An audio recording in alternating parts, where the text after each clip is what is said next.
ഈശോമിശിഹായ്ക്ക് സ്തുതിയായിരിക്കട്ടെ. തിരുസഭ മാതാവ് നമ്മുടെ കർത്താവായ യേശു ക്രിസ്തുവിൻ്റെ ജ്ഞാനസ്നാന തിരുനാൾ ഇന്ന് സന്തോഷത്തോടെ കൊണ്ടാടുകയാണ്.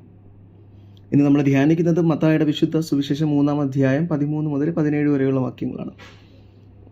യേശുനാഥൻ യോഹന്നാനിൽ നിന്ന് സ്നാനം സ്വീകരിക്കുകയും ആ സമയത്ത് പരിശുദ്ധാത്മാവ് പ്രാവിൻ്റെ രൂപത്തിൽ അവിടുത്തെ മേൽ എഴുന്നള്ളി വരികയും സ്വർഗത്തിൽ നിന്ന് പിതാവായ ദൈവത്തിൻ്റെ ശബ്ദം, ഇവൻ എൻ്റെ പ്രിയപുത്രൻ, ഇവനിൽ ഞാൻ പ്രസാദിച്ചിരിക്കുന്നു എന്ന് കേൾക്കുകയും ചെയ്യുന്ന രംഗങ്ങളാണ്. അപ്പോൾ ഇന്നത്തെ സുവിശേഷം നാം സ്വീകരിച്ച ജ്ഞാനസ്നാനത്തെ കൂടെ നമ്മെ ഓർമ്മിപ്പിക്കുന്ന ഒരു സുവിശേഷ ഭാഗമാണ്. അപ്പം ആദ്യത്തെ ചോദ്യം, എന്തുകൊണ്ടാണ് യേശുനാഥൻ ജ്ഞാനസ്നാനം സ്വീകരിച്ചതെന്നാണ്. അപ്പം സ്നാപയോഹന്നാൻ നൽകിയിരുന്ന സ്നാനം നമ്മൾ സ്വീകരിച്ച സ്നാനത്തിൽ നിന്ന് വ്യത്യസ്തമാണ്. ആ സ്നാപയോഹന്നാൻ നൽകിയിരുന്ന സ്നാനം അറിയപ്പെട്ടിരുന്നത് മാനസാന്തരത്തിൻ്റെ സ്നാനം എന്നാണ്.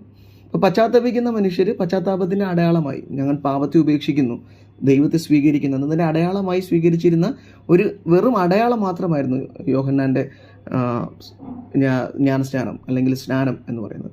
ഇന്നത്തെ കൂദാശയുമായി അതിന് യാതൊരു ബന്ധവുമില്ല. നമ്മൾ സ്വീകരിക്കുന്നത് കൂദാശയായ സ്നാനമാണ്, മാമോദീസയാണ്. പക്ഷെ അത് വെള്ളത്തിൽ ഉയർന്നു പൊങ്ങുന്നതിലൂടെ മനുഷ്യർ പഴയതൊക്കെ മാറ്റി ഞാൻ ദൈവത്തെ സ്വീകരിക്കുന്നു അല്ലെങ്കിൽ ഞാൻ നന്മ സ്വീകരിക്കുന്നു എന്നതിൻ്റെ ഒരു അടയാളം മാത്രമാണ്. അപ്പോൾ എന്തുകൊണ്ട് ഈ പശ്ചാത്താപത്തിൻ്റെ ജ്ഞാനസ്നാനം യേശുനാഥൻ സ്വീകരിച്ചു? യേശുനാഥൻ പാപം ഒന്നുമില്ലാത്തൊരു മനുഷ്യനാണ്. അതുകൊണ്ട് യേശുനാഥൻ ഇത് സ്വീകരിക്കേണ്ട കാര്യമില്ല. അപ്പോൾ അത് എടുത്ത് സൂചിപ്പിക്കുന്ന ഒരു കാര്യമാണ്, യോഹന്നാൻ യേശുനാഥനെ തടയുന്നുണ്ട്.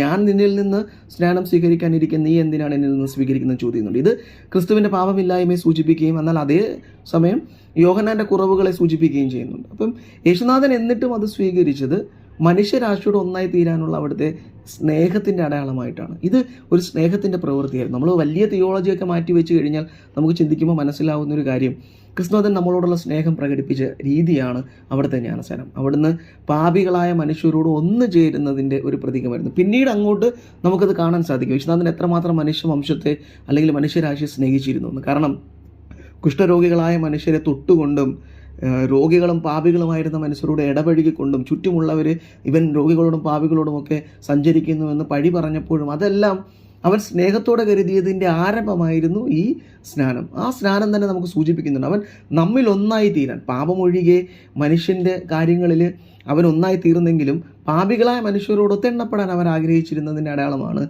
അവൻ ഈ സ്നാനം സ്വീകരിച്ചുകൊണ്ട് നമുക്കപ്പോൾ അവൻ്റെ സ്നേഹത്തിൻ്റെ ഒരു പൂർണ്ണതയായിരുന്നു അതിൽ നമ്മൾ കാണുന്നത്. അതിൻ്റെ ആരംഭം, അവൻ്റെ പരസ്യജീവിതത്തിൻ്റെ ആരംഭവും അവൻ്റെ നമ്മളോടുള്ള സ്നേഹത്തിൻ്റെ ആ പ്രതിഫലനത്തിൻ്റെ ആരംഭവും ഈ സ്നാനത്തിൽ നമുക്ക് കാണാൻ സാധിക്കും. അപ്പോൾ ഇതൊരു പ്രകടിപ്പിക്കുന്ന സ്നേഹമായിട്ട് പോലും നമുക്ക് കാണാം. യേശുനാഥൻ നമ്മളോടുള്ള സ്നേഹം പ്രകടിപ്പിക്കാം, മനസ്സിൽ മാത്രം വെച്ചിരിക്കുന്ന സ്നേഹമല്ല.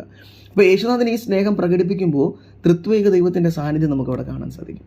ആത്മാവ്, പരിശുദ്ധാത്മാവ് പ്രാവിൻ്റെ രൂപത്തിൽ എഴുന്നള്ളുന്നു. പിതാവായ ദൈവത്തിൻ്റെ സ്വരം സ്വർഗത്തെ കീറി മുറിച്ച് ഭൂമിയെ പുണരുകയാണ്. ആ മൂന്ന് ത്രിത്വൈക ദൈവത്തിൻ്റെ സാന്നിധ്യവും ആ ആത്മാവിൻ്റെ ചൈതന്യവും ദൈവത്തിൻ്റെ സ്നേഹവും ക്രിസ്തുനാഥൻ്റെ സ്നേഹപ്രകടനമൊക്കെ നമ്മൾ ഒരുമിച്ച് കാണും. അപ്പോൾ സ്നേഹത്തിൻ്റെ ചെറിയ പ്രവൃത്തിയിലുള്ള ഇടങ്ങളിൽ പോലും ത്രിത്വൈക ദൈവത്തിൻ്റെ സാമീപ്യവും സാന്നിധ്യവും ഉണ്ടാകുമെന്ന് സുവിശേഷം നമ്മെ ഓർമ്മിപ്പിക്കുകയാണ്. അപ്പോൾ ഇന്നത്തെ സുവിശേഷം നമ്മെ ഓർമ്മിപ്പിക്കുന്നത് തന്നെയാണ്. അപ്പോൾ മറ്റൊരു കാര്യം കൂടി നമ്മൾ ചിന്തിക്കേണ്ടത്, ക്രിസ്തുനാഥൻ പശ്ചാത്താപത്തിൻ്റെ സ്നാനമാണ് സ്വീകരിക്കാൻ ഒരുങ്ങിയത്. അപ്പോൾ പശ്ചാത്തപിക്കുന്ന മനുഷ്യൻ്റെ ഒരു സൂചന കൂടെയാണ് യേശുനാഥൻ.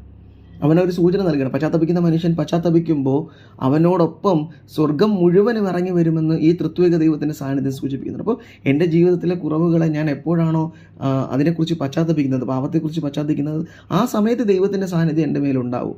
ത്രിത്വൈക ദൈവം എന്നെ വാരിപ്പുണരാൻ വരും. നമ്മൾ ഇതേ കാര്യം തന്നെയാണ് ധൂർത്തപുത്രൻ്റെ ഉപമയിലും കാണുന്നത്. അവൻ്റെ പാപങ്ങൾ ഏറ്റുപറയുന്നതിന് മുമ്പേ അവനെ വാരിപ്പുണരുന്ന പിതാവിനെ നമ്മൾ കാണുന്നുണ്ട്. അതിൻ്റെ സാന്നിധ്യത്തിൻ്റെ ആരംഭമാണ് ഇന്ന് നമ്മൾ കാണുന്നത്. പശ്ചാത്തപിക്കുന്ന മനുഷ്യൻ്റെ സാന്നിധ്യമായി ത്രിത്വൈക ദൈവം ഇറങ്ങി വരുന്നത്. അപ്പോൾ ഈ സുവിശേഷം നമുക്ക് നൽകുന്ന വലിയൊരു സാന്നിധ്യവും വലിയൊരു പ്രതീക്ഷയൊക്കെ ഇതാണ്. ഞാൻ എപ്പോഴാണോ എൻ്റെ പാപത്തെ ഉപേക്ഷിക്കാൻ തീരുമാനമെടുക്കുന്നത് ആ സമയം മുതൽ പരിശുദ്ധാത്മാവിൻ്റെ, പിതാവായ ദൈവത്തിൻ്റെ, ക്രിസ്തുവിൻ്റെ സാന്നിധ്യം എൻ്റെ ജീവിതത്തിൽ ഉണ്ടാകുമെന്ന് ഒരു ചിന്ത കൂടി തരുന്നുണ്ട്. ഇനി ഇതിൻ്റെ ചെറിയൊരു നമ്മുടെ ജീവിതത്തിൽ ഇതുമായി ബന്ധപ്പെട്ട് നമുക്ക് സ്വീകരിക്കാവുന്ന ഒരു കാര്യം, ഇപ്പം യേശുനാഥൻ ഒരു സ്നേഹത്തിൻ്റെ പ്രവൃത്തിയാണ് ഇവിടെ ചെയ്യുന്നത്. യേശുനാഥൻ ആ സ്നേഹത്തിൻ്റെ പ്രവൃത്തി ചെയ്യുമ്പോൾ അതിനെ അടയാളപ്പെടുത്താൻ സ്വർഗം മുഴുവനും ഇറങ്ങി വരികയാണ്. ദൈവവും പിതാവായ ദൈവവും പരിശുദ്ധാത്മാവും വരികയാണ്. അപ്പോൾ നമ്മുടെ ജീവിതത്തിലെയും ചെറിയ ചെറിയ സ്നേഹപ്രവൃത്തികൾ, പശ്ചാത്താപത്തിൻ്റെ പ്രവൃത്തികൾ, സ്നേഹത്തിൻ്റെ പ്രവൃത്തികൾ, ഇതിലെല്ലാം ദൈവം ഇടപെടുന്നതും കൂടി നമ്മൾ ചിന്തിക്കണം. നമ്മൾ ചെയ്യുന്ന ചെറിയ സ്നേഹപ്രവർത്തനങ്ങൾ പോലും ദൈവം അതിനെ അടയാളപ്പെടുത്തുന്നു നമ്മൾ ഓർക്കണം.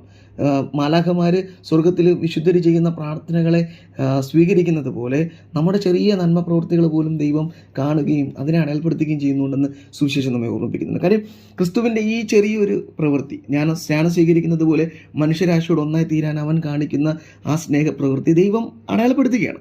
അപ്പോൾ എൻ്റെ ജീവിതത്തിൽ ഞാൻ ചെയ്യുന്ന ചെറിയ പ്രവൃത്തികൾ പോലും ദൈവം അടയാളപ്പെടുത്തും മറ്റു മനുഷ്യരോട്. ഇപ്പോൾ യേശുനാഥൻ ഇത് മാനവരാശിയോട് കാണിക്കുന്ന സ്നേഹപ്രകടനമാണ്. അപ്പോൾ അതുപോലെ ഞാനും എൻ്റെ ചുറ്റുമുള്ള മനുഷ്യരോട് കാണിക്കുന്ന ചെറിയ സ്നേഹപ്രകടനങ്ങൾ പോലും ദൈവത്തിൻ്റെ സാന്നിധ്യവും സംരക്ഷണവും കൊണ്ടുവരുന്നെന്ന് കൂടെ നമ്മെ സൂചിപ്പിക്കുന്നുണ്ട്. ഈ ഇടയ്ക്ക് നടന്ന വളരെ മനോഹരമായ ഒരു സംഭവം ഈ സ്നേഹപ്രവൃത്തികളെ മനുഷ്യരാശിക്ക് എത്രമാത്രം നല്ലതാണെന്ന് സൂചിപ്പിക്കുന്ന ഒരു കാര്യമാണ്. 2018 ഒരു പുലർകാലത്ത് മലപ്പുറത്ത് പൊന്നാനിയിൽ മാറാഞ്ചേരി എന്ന് പറയുന്ന ഗ്രാമത്തിൽ അവിടെ ഒരു റോഡ് സൈഡിനോട് ചേർന്നൊരു വലിയൊരു ആൽമരം ഉണ്ടായിരുന്നു. വളരെ കാലങ്ങളായി ഈ ആൽമരം ആ മനുഷ്യർക്ക് തണൽ നൽകിയിരുന്നതാണ്. പക്ഷേ റോഡ് വികസനത്തിൻ്റെ ഭാഗമായി അത് മുറിക്കാൻ ഉദ്യോഗസ്ഥർ തീരുമാനിക്കുകയാണ്. പക്ഷേ അത് മുറിക്കാൻ വിട്ടുകൊടുക്കാൻ അവിടുത്തെ മനുഷ്യർ സമ്മതിച്ചില്ല. ആ പാവപ്പെട്ട മനുഷ്യർ 1 ലക്ഷം രൂപയോളം അവർ അവിടെ നിന്ന് തന്നെ കളക്ട് ചെയ്ത് ആ മരം മുറിക്കാതിരിക്കാൻ 36 മണിക്കൂർ കൊണ്ട് ആ മരം വേരോടെ പിഴുതെടുത്ത് തൊട്ടടുത്തുള്ള കുറ്റിപ്പുറം നിള മ്യൂസിയത്തിലേക്ക് പറിച്ചു നട്ടു. ഇതൊരു ചെറിയ സ്നേഹപ്രവൃത്തിയാണ്. നമുക്ക് ഈ പുതിയ വർഷത്തിൽ നമുക്ക് ഓർക്കാവുന്നൊരു ചെറിയ പ്രവൃത്തിയാണ്. അപ്പോൾ ഈ മരം അവിടെ നട്ടതിന് ശേഷം ഇപ്പോൾ ആ മ്യൂസിയത്തിൽ ആളുകൾ വരുന്നുണ്ട് ആ മരത്തിൻ്റെ തണലാശം. അത് മുറിച്ച് കളയാമായിരുന്നൊരു മരമാണ്, ജീവൻ എന്നേക്കുമായി നഷ്ടപ്പെട്ടു പോകാമായിരുന്ന മരമാണ്. പക്ഷെ അവരതിന് വിട്ടുകൊടുത്തില്ല.